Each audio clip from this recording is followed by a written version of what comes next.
Khamjan ableyame, khamjaniyame, namarjinya pu Christ yang awat be,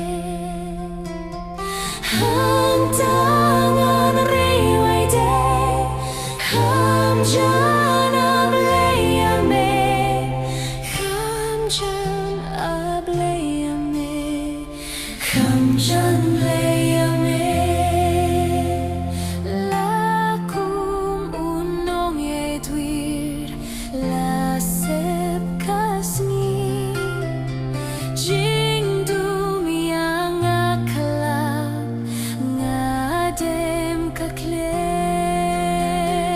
Hakajing posniu de, khamjan ableyame.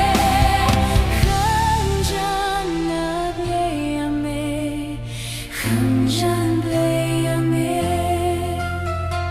hangta to ai kan pau, lar kum jing king, jing ai ru to ai, dengan om tien, om yeban kawite, khamjan ableyame.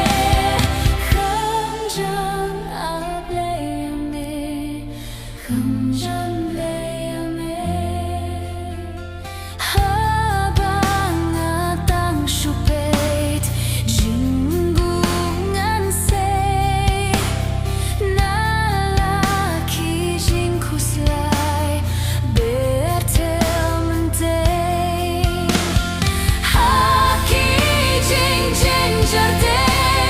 Khamjan ableyame, khamjan ableyame, khamjan